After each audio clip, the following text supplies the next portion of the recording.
las vamos a recalcular. Bien, ahora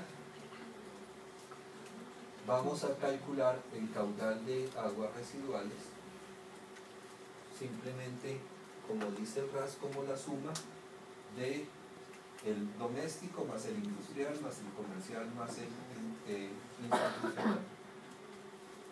Entonces, en principio, nuestros caudales de diseño van a ser .0871, .072, .23 y así sucesivamente. Entonces, la forma de determinar el caudal es relativamente simple. Luego vamos a calcular la fórmula de mayoración. Realmente uno no tiene necesidad de hacer toda esta tabla, simplemente debe adoptar un factor de mayoración. Pero acá, digamos que como ejemplo académico, vamos a utilizar una serie de fórmulas, creo que incluso hay unas más que las que están en la presentación. Está la fórmula de Babi, la de Harmon, que también es la fórmula conocida como States, pero si ustedes consultan diferente bibliografía van a encontrarla con diferente nombre y con diferente forma. Entonces hay la tendencia a confundirlas. Aquí está la fórmula de Babi, que está en términos de la población, es decir, densidad del proyecto por área, dividido 1000 porque es en miles de habitantes, 5 veces la población, 5 dividido la población en miles a la punto 2 es la fórmula de Babi. Está la fórmula de Harmon, que es 1 más 14 veces la población en miles a la punto 5, perdón, 1 más 14 dividido 4 más la población en miles a la 1 medio. Y fíjense que la que aparece como end state es un poquito diferente. Entonces por eso hay confusión, pero si ustedes observan los resultados, para todos es lo mismo. Está también la fórmula de Flores en función de la población en miles. Está la de Jacolet, que creo que es la que no está en la presentación, 269 sobre el caudal de aguas residuales a la punto 121. La de Los Ángeles, 3.53 dividido el caudal a la punto 0914. Y la de Toshobanovius, que es 3.7 por el caudal a la punto 0733. Estas tienen su origen, son fórmulas diferentes, pero tienen su origen en la misma persona, solamente que una es un poco más general y esta fue determinada inicialmente para Los Ángeles, para la ciudad de Los Ángeles, por eso se llama así. Entonces vamos a tener también una similitud grande entre estos dos resultados. Podríamos decir que es una sola también. Bien.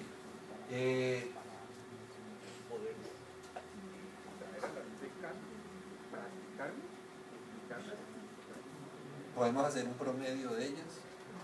Lo único cierto es que el factor de mayoración mínimo es 1,4. Pero fíjense la diferencia tan grande que hay en los resultados. Estas tienden, bueno, a estar más o menos cerca, pero esta es bastante diferente en general. Entonces ustedes pueden hacer cualquier cosa. No sé, ¿qué tan buenas les parecen? Ampliar 3 veces el caudal de diseño, señor. Pues, se sabe que el mínimo es 1,4, pero hay un tope máximo para ese factor de interés.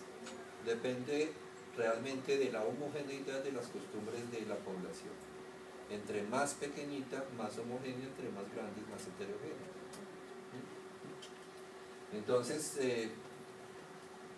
ahí podemos hacer lo que querramos, y entonces realmente vamos a terminar diseñando lo que se nos dé la gana. Cuando uno fija el caudal de diseño, pues está haciendo lo que quiere. A mí, particularmente, todas me parecen un poco exageradas, pero digamos que atendiendo a la efectividad del modelo de diseño durante mucho tiempo, pues hay que adoptar algo más o menos cercano, porque estamos, digamos, diseñando de una forma un poquito generosa, pero también estamos volviendo costoso nuestro proyecto. Bueno, para este sector pequeñito, digamos que eso no me importa tanto. En la medida que las áreas crecen y los caudales crecen, los factores tienden a disminuir. Realmente, de todos ellos, yo tendería a utilizar esto, aunque de todas formas es generoso. Es la menos drástica de todas las formas. Pero bueno, dejémoslas. Porque se van a dar cuenta, pues, que en muchos casos no van a tener demasiado importancia. El último paso de la determinación del caudal de diseño es tomar el caudal de aguas residuales y multiplicarlo por el factor de mayoración escogido. Entonces, dejémoslo así grande. Fíjense que lo que estaba en apenas .087 se convirtió en .373, y así sucesivamente. El único que creció, y de pronto pues se nota la mano del coeficiente, es el que pasó de 2.37 a 7.53. Vamos a tener una ampliación importante, pero vamos a darnos cuenta que en esos es donde en los tramos que recogen más de un lateral es donde vamos a tener un peso importante de esos coeficientes. Entonces, finalmente vamos a tener para cada tramo un caudal de diseño. Para cada tramo debemos calcular un caudal de diseño. Y ahora sí vamos propiamente a la hoja de cálculo. En la hoja de cálculo vamos a tener todas estas columnas: la nomenclatura, el caudal máximo horario, vamos a tener los elementos para determinar el caudal de infiltración. Aquí les presento el método del coeficiente de infiltración por unidad de longitud. Entonces debo tener la longitud del tramo, que es importante también tener a mano, ese coeficiente de infiltración en litros por segundo por kilómetro de tubería, el caudal de infiltración, que será la longitud por coeficiente o caudal unitario, el caudal de conexiones cerradas, el caudal de diseño propiamente dicho. Luego vamos a tener el coeficiente de rugosidad asociado con el material, la pendiente del colector, el diámetro en metros, el diámetro en milímetros, el diámetro adoptado, el caudal a tubo lleno, la velocidad a tubo lleno, la relación Q a Q lleno, el ángulo θ al centro para la condición de flujo normal, el área de flujo normal, el radio hidráulico, la fuerza atractiva, el chequeo, la profundidad hidráulica, la relación profundidad hidráulica a diámetro de la tubería, el chequeo, la altura de la lámina de agua, la relación entre la altura de la lámina de agua y el diámetro de la tubería, simplemente como dato anecdótico, la velocidad media del flujo, el chequeo de velocidad, la altura de velocidad, la energía específica, el número de Froude, el chequeo del número de Froude, el ángulo θ al centro para flujo crítico, la altura crítica, la altura de energía crítica, y hasta ahí el diseño del colector. Hasta ese punto se define cuáles son las características del colector. Luego vamos a definir el diámetro del pozo.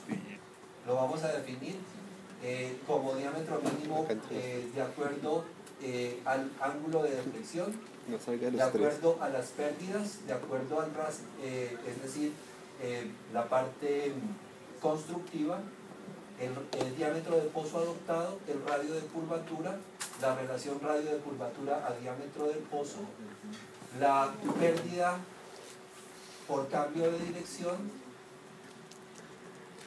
la pérdida por unión de flujos, la pérdida total, el cálculo del diámetro del pozo al diámetro del colector saliente, el parámetro que define si la entrada es sumergida o no sumergida. Para flujo supercrítico, el K de esa condición de entrada ahogada o no ahogada, la relación HW a diámetro del colector saliente para determinar la altura de la lámina de agua de aposamiento en el pozo de aguas arriba, el diámetro de la boquilla si es necesario, la longitud de la boquilla, la caída en el pozo, para luego tener las cotas, que es lo que realmente vamos a transcribir al plano. En el plano vamos a tener las cotas rasantes del pozo de salida al pozo de llegada, la cota clave del pozo, en el pozo de salida, en el pozo de entrada, la cota batea en el pozo de salida, en el pozo de llegada, la cota de la línea de energía de salida, de llegada, la verificación de la energía a la salida y las profundidades a clave que vamos a manejar.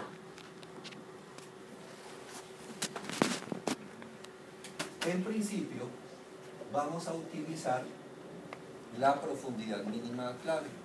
La norma dice que para alcantarillados la profundidad mínima a clave en vías con tráfico es de 1,20. Entonces aquí he definido para todas 1,20, salvo para el tramo existente que tiene 1,43 a la salida en 6 y 1,3 a la llegada a 7. Ese ya está construido, por lo tanto ya conozco cuál es la profundidad a clave de ese sistema de acuerdo a las cotas que se tomaron en el levantamiento topográfico del sistema existente, es decir, el catastro de redes. Bien, ustedes van a encontrar en el libro de elementos de acueductos y alcantarillados una metodología racional para determinar el caudal de infiltración, donde de acuerdo a las características del terreno y el nivel freático se define unos coeficientes de infiltración o caudales unitarios de infiltración por kilómetro de tubería de acuerdo a esas características. Entonces, de ahí extraje esta información. Vamos a tomar, de acuerdo a esa tablita, que el caudal, el coeficiente de infiltración es de 1 litro por segundo por kilómetro de tubería. Ese es el valor adoptado. Y el caudal de infiltración lo vamos a calcular entonces simplemente como el producto de ese coeficiente de infiltración por la longitud en kilómetros de la tubería.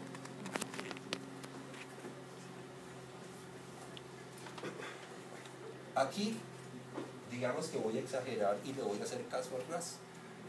Voy a adoptar 2 litros por segundo de conexiones cerradas por cada unidad de área de nuestro sistema. Entonces, aquí voy a calcular el caudal de conexiones cerradas como 2 litros por segundo por hectárea por el área de la tabla anterior, el área total hasta ese punto. Entonces estamos calculando otra vez el caudal de conexiones cerradas, acumulando las áreas según vamos a ir aguas abajo, aumentando el área de servicio. Bien. Finalmente, el caudal de diseño va a ser, disculpe,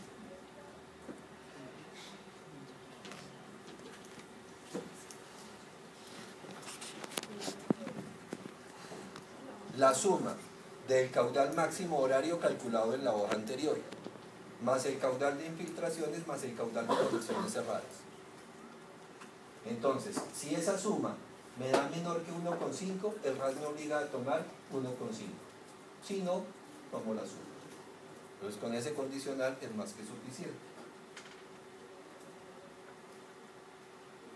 Como ven, tramo inicial, los caudales son pequeños, tramo inicial. Incluso en el tramo 3.5, que ya recorre un área importante, el caudal de diseño, es cercano a 1,5. Entonces básicamente todos los tramos iniciales van a ir con 1,5 litros por segundo para diseñar. Y entonces ahí el factor de mayoración y todas esas cosas carecen de sentido. Podríamos decir que todo tramo inicial se diseña con un caudal de 1,5 litros por segundo. Y solamente cuando empezamos a acumular es que empezamos a tener realmente caudales de diseño importantes. ¿De acuerdo? Y si quisiéramos ser un poquito menos conservadores, podríamos a esos tramos disminuirles un poco ese coeficiente de mayoración para que no nos vayamos a tener un sistema muy sobredimensionado.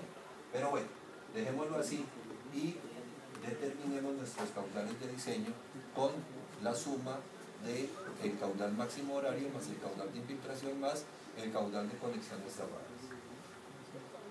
Bien, he dicho que voy a trabajar con GRESS, entonces le asigné .014 a todos los tramos.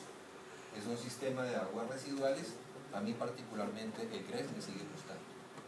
Si el suelo es un suelo estable, a mí me parece que ese material es un material adecuado que eventualmente en sismos fuertes puede sufrir, pero pues igual van a sufrir todos los otros materiales. Listo. El paso siguiente es determinar la pendiente. La pendiente la vamos a determinar con las cotas que definimos como cotas a clave. Entonces vamos a tener que irnos al final.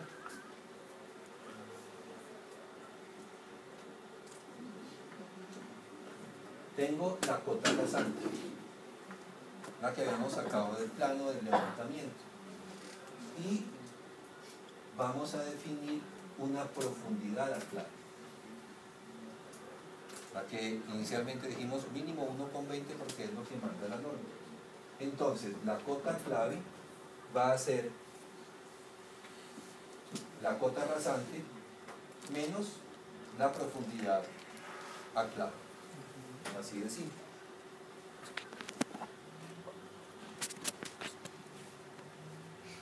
Cota rasante menos profundidad a clave para todo colector. Dejemos uno donde no nos esté mostrando cosas raras. Luego calculamos la cota batea. La cota batea va a ser la cota clave menos el diámetro de la tubería. Pero todavía no les he mostrado el cálculo del diámetro. Entonces, simplemente en M13 va a estar el diámetro adoptado para ese colector. Entonces, en la columna M vamos a ver más adelante cómo se llega a ese valor. Luego vamos a tener la cota de batea de llegada, que va a ser la cota clave menos el diámetro de la tubería. La cota de energía pues va a ser simplemente la cota batea más la energía específica. Entonces, aquí está cota batea más energía específica que va a estar en AD13. Esta es la de salida, esta es la de llegada. Entonces hasta ahí no hay nada raro. Cota terreno menos profundidad clave que define me da cota batea, le quito el diámetro, perdón, cota clave, le quito el diámetro, me da cota batea, le sumo la energía específica y me da cota de energía. Luego vamos a ver cómo se calcula la otra columna. Listo, entonces ahí tengo definido mi sistema.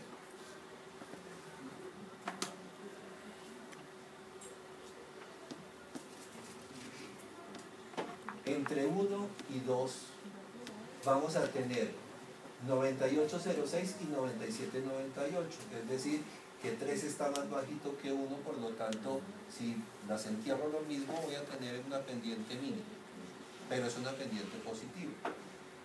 Mientras que En 2 y en 3 la cota es la misma. Si los entierro en lo mismo, van a estar en la misma cota, por lo tanto la pendiente es 0. Pendiente 0 para diseño no me sirve.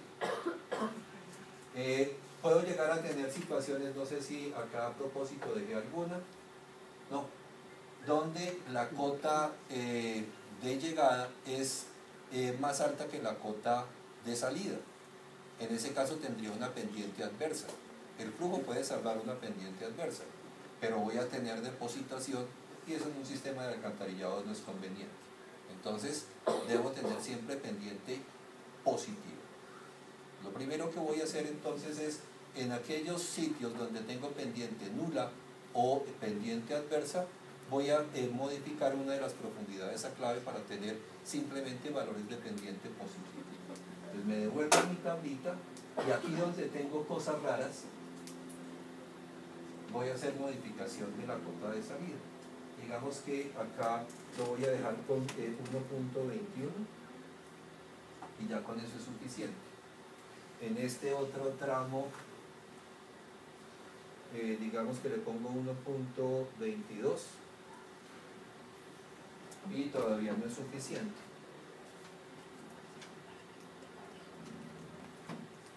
Ahí ya funcionó. A este también dejémosle. Entonces ya tengo en todos los tramos pendientes positivos. Este va a ser el elemento de juego. Yo defino las profundidades a clave, con él defino las pendientes y junto con el diámetro, junto con el caudal voy a obtener los diámetros. Entonces, devolvámonos y vamos a ver una línea de cálculo. Pues ya tenemos definida la pendiente. Va a ser cota a clave final menos cota clave inicial dividido la longitud de la tubería, y para expresarlo en porcentaje por 100, que es la fórmula que tenemos ahí anotada. ¿Por qué? Porque aquí dije que la iba a poner en porcentaje. ¿Por qué? Porque los planos generalmente se colocan en porcentaje. Entonces, cuando uno diseña el sistema, los resultados en el plano van a escribirse de la siguiente manera. Se va a dejar diámetro de tanto en unas ciertas unidades, se define la pendiente en porcentaje, la longitud entre ejes del colector, no la longitud del colector, en metros, y el material. Esa información es la que debe quedar en la planta junto con las diferentes cota terreno, cota clave. En este caso voy a utilizar clave, se pueden utilizar también bateas. Cota terreno, cota clave. Aquí vamos a tener inicialmente cota terreno, cota clave. Aquí vamos a tener otra cota clave, y de este tramo también una cota clave. Y lo mismo para este colector. Para este voy a tener 3 datos: entradas y una salida, entrada, entrada, salida, y así sucesivamente. Entonces, esa información es la que debe quedar plasmada en planta. Luego vamos a ver que hay que dejar una información de perfil. Los planos que se entregan mínimo son una planta con esta información y la tablita de cotas, y un perfil donde quedan también claramente definidas las cotas de cada uno de los colectores, las longitudes y los niveles. Bien, continuemos. Luego vamos a tener el cálculo del diámetro.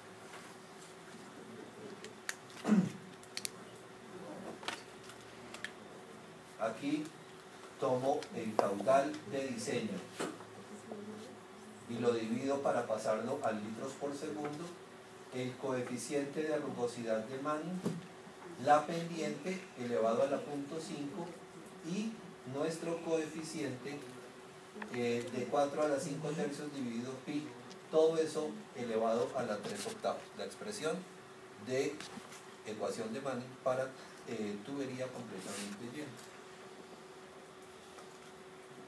Ese diámetro lo vuelvo en milímetros, porque muchos de los catálogos están en milímetros. Y luego voy a entrar a buscar en la tablita de la hoja de datos cuál es el diámetro superior comercial más cercano a el diámetro obtenido con el cálculo. O simplemente ustedes, si no quieren utilizar su buscar vertical, que a veces friega un poquito, simplemente tienen a mano esa tabla y escriben el valor del diámetro real de la tubería. Entonces, como además, según el RAS, el diámetro mínimo que se debe utilizar es 8 pulgadas, para nuestro caso, la tubería de 8 pulgadas es de 203 milímetros. Y esa es la que adopto. Este es un diámetro existente, 457 milímetros es el diámetro del conector 600, que ya existe. Ese no entra en el cálculo, simplemente entrará en la verificación. Entonces, según los cálculos, todos nos van a dar menores a 203 milímetros, nos manda que todas estas tuberías sean de 8, de acuerdo a la pendiente que le acabo de asignar. Si cambio la pendiente, es posible que esos valores de diámetro cambien. Entonces, ahora vamos a calcular otra vez con la ecuación de Manning, pero esta vez con un diámetro conocido, vamos a determinar el caudal a tubo lleno. Entonces nuestra ecuación va a ser pi por el diámetro adoptado a la 8 tercios por la raíz de la pendiente por el coeficiente de Manning dividido 4 a la 5 tercios, y para pasarlo a litros por segundo lo multiplico por 1000. Entonces, esa tubería con la pendiente asignada del 0.025% tiene una capacidad de transportar 496, que es mucho mayor que 1,5. Y fíjense que las pendientes son pequeñas, no alcanza ninguna a ser del 1%.